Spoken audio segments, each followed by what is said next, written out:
और पहले प्यार की खटाटोप उदासी, हाय हाय वो मोलसरी के गजरे, वो संतल बाहें जो सोते उठते तकियाए तसव्वुर थी कि रिमझिम मेह बरस रहा है, कोयल कूक रही है, बुलबुलें गा रही हैं, मैनाएं चहक रही हैं, दिल में हूक उठ रही है। एक डाल पे मोर बैठा बोल रहा है, दूसरे पे उसकी जुड़वा बैठी सुस्ता रही है, तीसरे पे शामा चिड़िया ऐसा जी तोड़ के गा रही है मानो जान से गुजर जाएगी, और चौथी पे वो पापी पपीहा बस करो यार, बस करो यार। एक आम का पेड़ ना हुआ यार, पूरा दिल्ली शहर हो गया कि हर आदमी बात बात की बोली बोलेगा।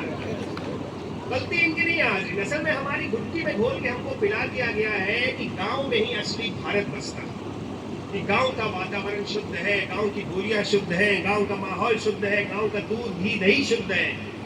शुद्धता के प्रोपेगेंडा के इसी फरेब में आ गई हमारी कहानी के जननायक जो है रंगनाथ बाबू। इतिहास में एमए करने के बाद गांव जा रहे हैं अपने मामा के पास ताकि अपनी सेहत बना सकें। हाज़रीन, इतिहास में एमए करने के बाद हमारे देश में आदमी तीन ही काम कर सकता है, या तो एक्टिविस्ट हो जाता है, या आर्टिस्ट हो जाता है, या स्कॉलर बन जाता है। तो आज तीनों नहीं कर पाता वो सिविल सर्वेंट बन जाता है, और जिसके सिविल सर्वेंट भी जिसके नसीब में नहीं होता हाज़रीन, वो जर्नलिस्ट बन जाता है।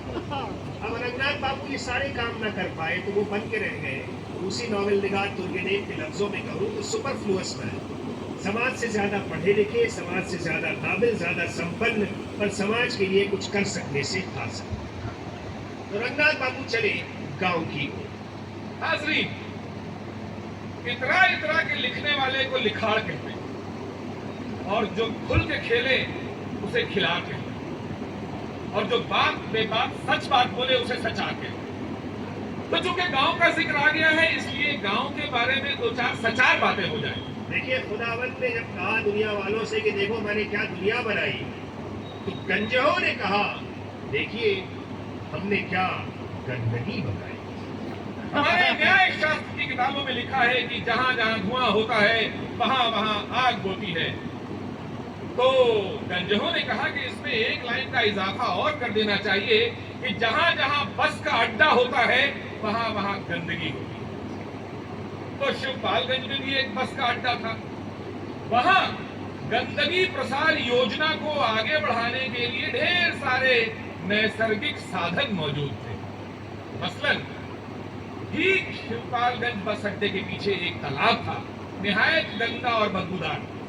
गांव के तमाम क्षुद्र जानवर, गधे, घोड़े, कुत्ते, सुअर वहां की गंदगी को देख देख के आनंदित होते, और करोड़ों की संख्या में कीड़े मकोड़े, मक्खी, मच्छर, भुनगे इस तरह से पनप रहे थे मानो हमें सीख दे रहे हो कि अगर हम भी उन्हीं की तरह जीना सीख जाएं तो देश की बढ़ती हुई आबादी कोई समस्या नहीं रह जाएगी।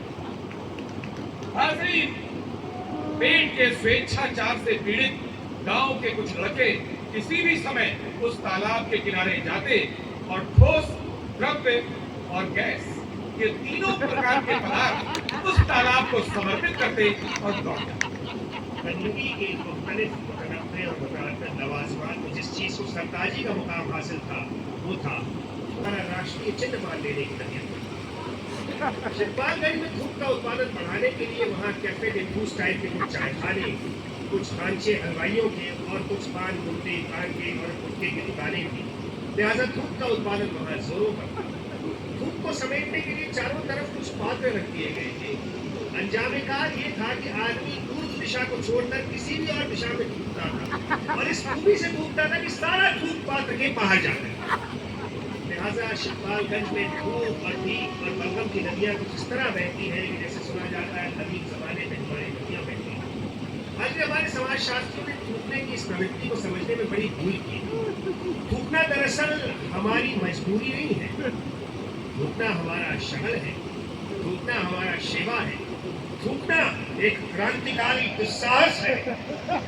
हम जब बज़ाहिर अपने गले की सफाई के लिए थूक रहे होते हैं तो दरअसल हम समाज से गुस्सा प्रकट करने के लिए थूकते हैं, हम अपने माहौल से असहमति जताने के लिए थूकते हैं। हम थूकते हैं ऐसे जमीन और आसमान पर भी जहां हमारी कोई औकात नहीं। जहाँ हमारी मर्जी का कोई दखल नहीं है। थूकना वितृष्णा है, थूकना विद्रोह है, थूकना कला है, थूकना निशानेबाजी है, थूकना तफरीह है, थूकना शगल है, थूकना हमारी पहचान है, थूकना हमारी आन बान शान है, थूकना गणतंत्र है, थूकना जनतंत्र है, थूकना लोकतांत्रिक है, सार्वभौमिक है, थूक शुद्ध है, देसी है, आजादी का अधिकार